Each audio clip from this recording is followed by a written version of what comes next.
Most people think Zimbabwean immigrants come to America searching for stability, education, or a safer future. What almost no one realizes is that a small circle of Zimbabwean women have quietly moved far beyond survival. They built careers in medicine, entertainment, finance, diplomacy, and real estate that place them among the most accomplished members of the African diaspora in the United States. These women operate in fields where influence compounds, where technical expertise becomes leverage, and where every strategic move opens a new tier of opportunity. They are not just earning salaries, they are shaping industries. They are not just raising families, they are raising standards. Their work reaches hospitals, boardrooms, universities, and global stages. And while the world rarely views Zimbabwean women as power players inside America, the truth is far different. This is the financial and professional hierarchy of Zimbabwean women in America today. And the woman at number 1 is absolutely not who you expect. Number 10. Sibongile Mlambo. Hollywood is a graveyard for ambition. For every actor who makes it, thousands burn out, waiting tables and chasing a break that never comes. But Sibongile Mlambo did not come to Los Angeles to wait. She came to conquer. She represents the new breed of international talent that turned the brutal odds of the entertainment industry into a bankable, high-growth empire. While most actors struggle to secure a single guest spot, Mlambo executed a strategic takeover of the most lucrative sector in modern entertainment, the global streaming franchise. By securing a key role in the Netflix hit Lost in Space, she moved beyond the precarious life of a gig actor and entered the stable, high-yield world of syndicated streaming. In the old days, actors relied on box office weekends. Today, wealth is built on global licensing. When a show like Lost in Space is binged in Tokyo, streamed in London, and rewatched in Brazil, the checks clear in Los Angeles. This is the power of the digital residual model, a revenue pipeline that pays her even while she sleeps. But her portfolio is not limited to one hit. Her resume, featuring Black Sails, Teen Wolf, and Honey 3, reveals a calculated approach to career building. She targets genres with obsessive global fan bases. Sci-fi and teen dramas are not just artistic choices. They are financial instruments that guarantee convention appearances, image licensing, and long-tail relevance. This is the business of visibility. Living in the competitive ecosystem of Los Angeles requires more than just talent. It requires capital. Mlambo's lifestyle reflects her ascent. She inhabits a world of exclusive auditions, private industry showcases, and the kind of networking that only happens behind the velvet ropes of West Hollywood's most exclusive venues.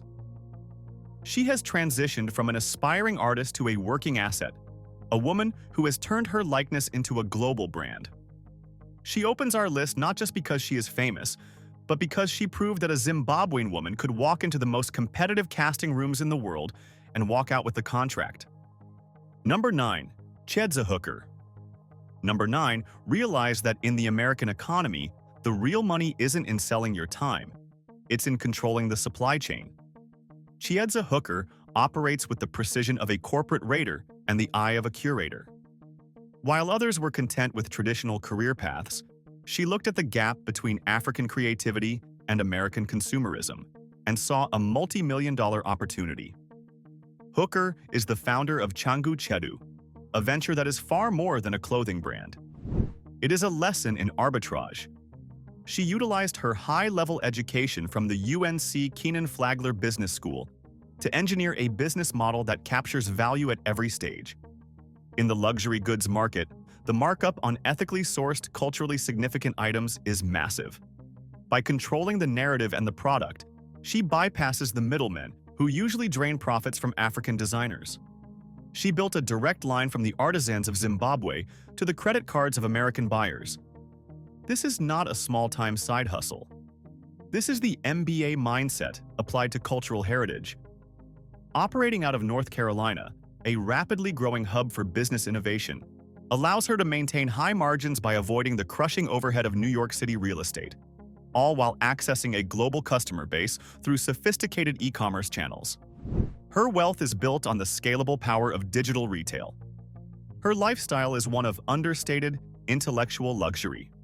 It is the freedom of the business owner, the ability to travel between continents, to curate a life of aesthetic beauty, and to operate on her own terms. She represents a sophisticated class of wealth, the merchant queen. She didn't wait for a seat at the table, she built her own platform. Chiedza Hooker proves that the most valuable asset a Zimbabwean immigrant can bring to America is not just their labor, but their ability to bridge markets and monetize culture. Number 8. Farai Simoyi. If you want to understand true influence, stop looking at the person on the magazine cover and start looking at the person who dressed them. Farai Simoyi enters the rankings at number 8, commanding a position of power in the cutthroat fashion capital of the world, New York City. She didn't just enter the fashion industry, she infiltrated its highest levels, designing for the women who run pop culture. Simoyi's career is a blueprint for elite creative consulting. When you are the senior denim designer for the House of Darion, the label founded by Beyoncé and Tina Knowles, you are operating in the stratosphere of celebrity branding. You are not just picking fabrics, you are shaping the visual identity of a global icon. Similarly, leading the design team for Nicki Minaj's collection places her at the center of a billion-dollar hip-hop aesthetic. These roles command premium consulting fees, far beyond the standard salaries of typical designers. But Simoyi knew that working for queens is not the same as being one. So she pivoted from employee to proprietor. She launched The Narrative, a luxury concept store in Brooklyn that stands as a fortress of African style. In New York real estate, a storefront in a gentrified, high-traffic neighborhood is a goldmine. The Narrative is not just a shop, it is a gatekeeper. Simoyi curates who gets access to the American market, charging a premium for that access. Her life in New York is the epitome of the creative elite. It is Fashion Week invites, private showroom appointments, and the influence to decide what is cool in the most critical market in the US. She moves through the city not as an outsider but as a tastemaker. Her wealth is a mix of hard retail assets and the intangible yet incredibly lucrative value of her reputation. In a city that eats the weak, Farai Simoyi has carved out a permanent slice of the luxury pie. Number 7. Chiedza Hooker. Number 7 controls a stage so influential that entire arts institutions depend on her decisions.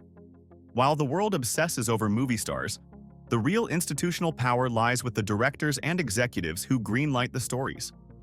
Chiedza Hooker is a titan of this world, sitting at the helm of the Alliance Theater in Atlanta, one of the most prestigious cultural battlegrounds in the United States. To understand the scale of her influence, you have to look at the money moving through the arts in Atlanta. This is not community theater. This is a multi-million-dollar corporation. As artistic director, Chiedza is effectively the CEO of the creative division. She manages massive production budgets, negotiates with unions, and shapes the cultural conversation of a major American city. Executive compensation at this level reflects the high stakes. Salaries for top-tier artistic directors in major markets routinely hit the mid-six figures, often accompanied by housing stipends and expense accounts. But Chiedza plays the game with a diversified hand. She is also a formidable actress, with credits in blockbuster productions like The Suicide Squad. This means she collects the steady, high-level executive salary of a director, while simultaneously cashing the union-protected checks of a Hollywood actor. She is double-dipping in the pool of entertainment wealth. Her lifestyle in Atlanta, the Hollywood of the South, is one of significant comfort and status. Atlanta is a city where Black wealth is celebrated and visible. Chiedza moves in circles of high-powered producers, civic leaders, and philanthropists. She lives in a market where her dollar stretches further than in New York, allowing for the accumulation of significant real estate assets and a lifestyle of elegant Southern luxury. She is the gatekeeper of the narrative, and in America, controlling the story is a very profitable business. Number 6. Dr. Nazifo Morer. We now enter the realm of the 1%. In the ruthless economy of American healthcare, neurosurgery stands alone at the top of the pyramid. It is the highest pressure, highest stakes, and highest paid profession in the medical field. Dr. Nazifo Morer lands at number 6 not by luck, but by sheer undeniable competence in a field where a single mistake can cost a life. Top neurosurgeons in America routinely earn 7 figures a year, and Dr. Morer sits comfortably in that bracket. The billing codes for brain surgery are astronomical. A single complex procedure can generate tens of thousands of dollars in revenue for a practice. When you multiply that by a career spanning decades, operating at the level of Yale-trained excellence, the financial accumulation is staggering. She is not just a doctor, she is a high-performance revenue engine. But Dr. Morer is an anomaly. She did not stop at conquering medicine, she conquered literature. She is the author of Zenzel, A Letter for My Daughter, a literary masterpiece that became a global bestseller. The royalties from a book published in over 14 languages provide a stream of passive income that most authors only dream of. She has diversified her genius. Her life reflects the status of the intellectual elite. We are talking about the kind of wealth that affords privacy, time, and access. She moves between the high-intensity world of the operating theater and the refined world of literary arts. Her peers are not just other doctors, but thinkers, leaders, and innovators. She represents the ultimate immigrant success story, arriving with intellect, honing it at the Ivy League, and selling it to the American market at the highest possible premium. Dr. Morer is proof that the most valuable real estate in the world is the human brain, both the one she operates on and the one she uses to write. Number 5. Dr. Tararai Trent. Number 5 has a net worth built on the most powerful currency in modern media: inspiration. Dr. Tararai Trent's journey from a cattle-herding child bride in Zimbabwe to a global power player is not just a story, it is a multi-million-dollar brand. When Oprah Winfrey declares you her favorite guest of all time and backs it up with a check for $1.5 million, you instantly ascend to the Olympus of the speaking circuit. In the corporate world, inspiration is a high-ticket commodity. Fortune 500 companies, global summits, and elite universities pay a premium for speakers who can shift the energy of a room. Dr. Trent commands fees that rival rock stars. A single hour on stage can generate more income than the average American earns in a year. This is the business of the keynote. It is low overhead, high margin, and completely scalable. But her empire is fortified by intellectual property. Her books, including The Awakened Woman, fly off the shelves in the self-help and leadership sections, the most profitable genres in publishing. She has turned her life story into an asset class. Furthermore, her legacy is cemented in bronze in New York City, standing among the statues for equality. This level of visibility ensures that her brand equity never diminishes. Her lifestyle is global. She is a citizen of the world, moving between her philanthropic work in Zimbabwe and her business base in the United States. She has the resources to rebuild schools, to fund foundations, and to live with the freedom that only true financial independence provides. She proved that your past does not dictate your price tag. Dr. Trent took a story of struggle and refined it into gold, selling hope to a world desperate to buy it. Number 4. Patience Marame-Ball.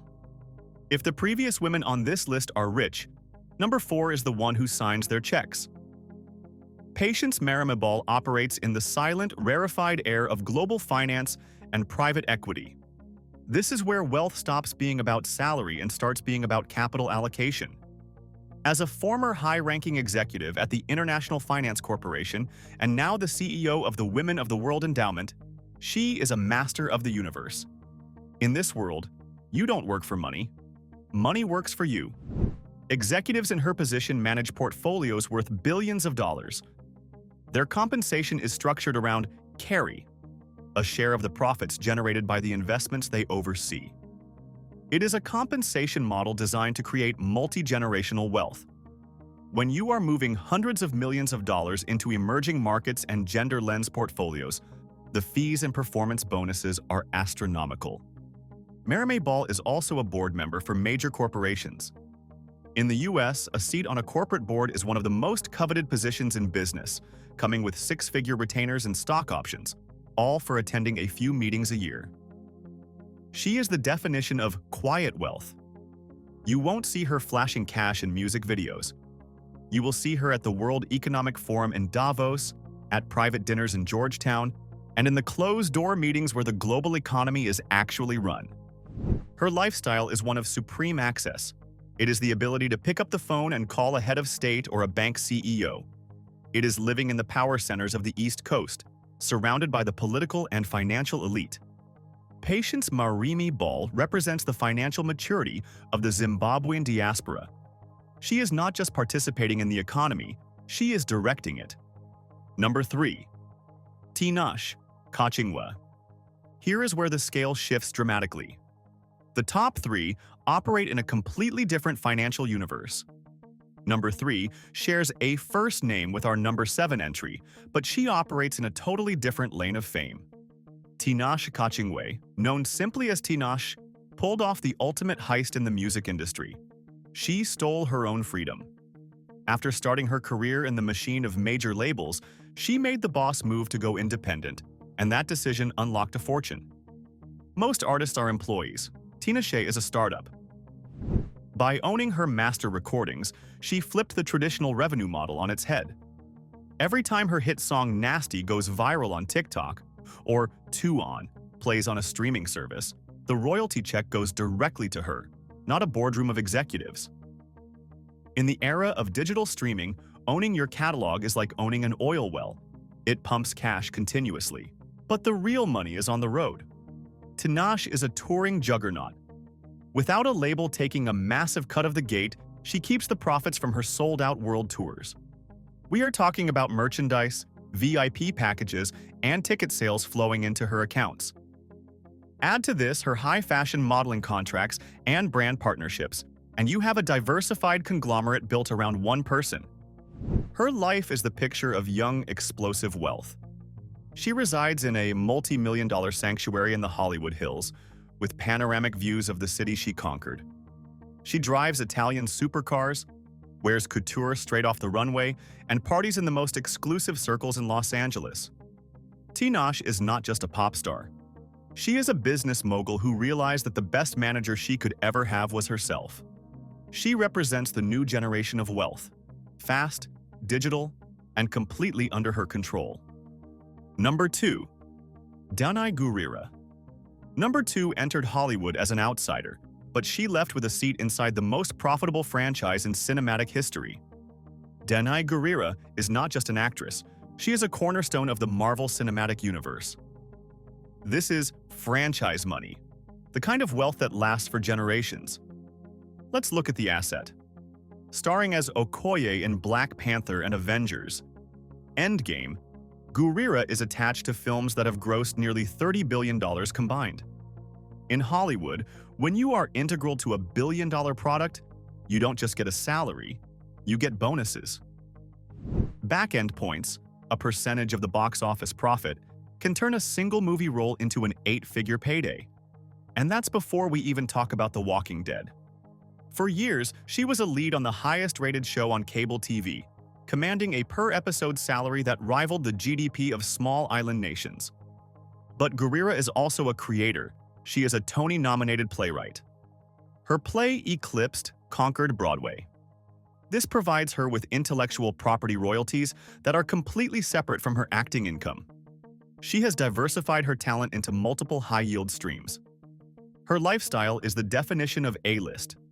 She splits her time between the coasts, likely maintaining residences in both Los Angeles and New York. She has access to the best designers, the best chefs, and the best travel in the world. When she walks into a room, the industry stops. She has the fame of a movie star and the bank account of a studio executive.